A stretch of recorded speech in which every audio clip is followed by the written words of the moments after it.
Complaint after complaint that no one sees what they can have right in front of them. The thing that could still get them around just as fast, even if you don't have a car, when you have a bike. Now, why am I telling you this?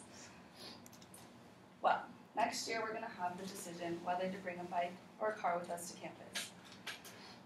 Although cars can be great, they can also be very detrimental in many other ways. As someone who's interested in the environment and sustainability, I want to tell you why I think you should bring a bike to campus instead of a car.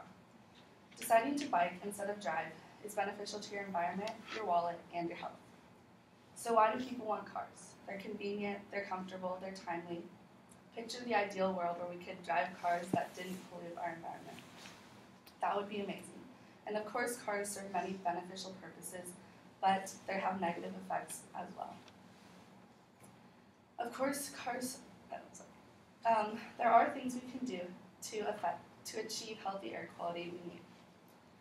We can't escape cars completely, but we can make adjustments to our life to better our impact on the environment. Instead of completely cutting out cars, we can adjust the idea of using cars more sparingly and biking as an alternative. So why should we limit our use of cars? They are a major source of air pollution and emissions, affecting our breathing, especially those like myself who have asthma. I read in an article called Air Pollution and Its Health Impacts by Tor Gelstrom, which states, urban air pollution levels are associated with increased mortality and cardiovascular morbidity. Because car emissions are a major cause of air pollution, it's becoming the most prominent reason for these health issues. People are dying, and some form of action needs to be taken in order to ensure these numbers go down. With the knowledge that using cars impacts high energy consumption, an article by Building Green gives insight on ways that we can change our behaviors to reduce these rates. Some ways we can do this are lightening the load of your car, slowing down, and avoiding abrupt stops, because otherwise you are using way more energy than you need to be. Cutting out driving altogether is the best way to reduce that, but learning about the ways that we can adjust our behaviors when we do decide to drive can greatly affect the impact we are making.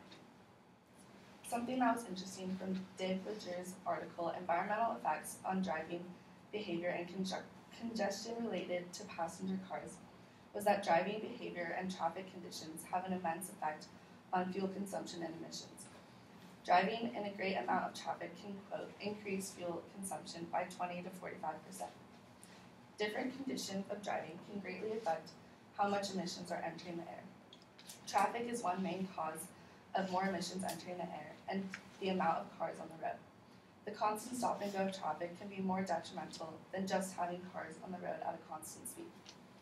The different conditions of driving by reducing the amount of cars on the road and by choosing alternative transportation, we are able to avoid this issue. There are good reasons to cut down, but we need to approach our transportation differently, and it might help us think twice about how we can get around. Of course, there are many ways we can adjust our actions to have a healthier earth. For example, carpooling or riding the bus, but biking is the best alternative, especially for living in a beautiful place like Cal Poly. If the conditions are right, biking is the best option for transportation in our situation. Living in San Luis Obispo, there's rarely a day that isn't beautiful enough for biking, not to mention the many benefits of riding a bike. It saves us money, like you don't have to buy a parking permit or pay for gas, and it's good exercise. In the article Driving Less by Building Green, it explains the beauty of riding a bike as an alternative of driving a car that's pouring money down the drain and polluting our environment. Driving a car can get very expensive, paying for gas on a regular basis and paying for a campus parking permit, while riding your bike to campus could save you hundreds of dollars that you can spend on something you might have been saving up for. At the end of the day, you could be much richer by riding your bike.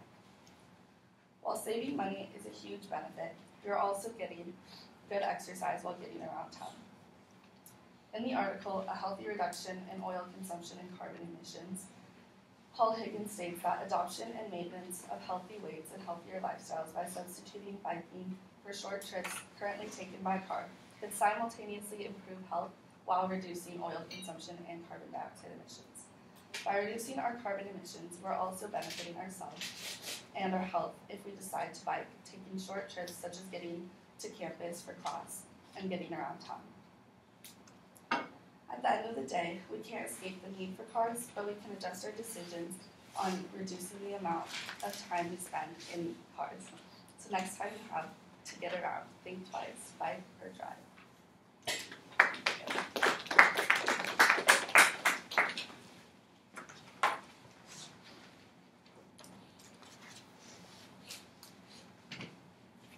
Team. I really like how you made it relatable to us in the beginning, talking about how commercial is a car. I thought it was a really relevant topic because like all of us are gonna want to bring cars next year, but you did a good job like using research to like try to persuade us not to. Yeah, I like how you supported details like a lot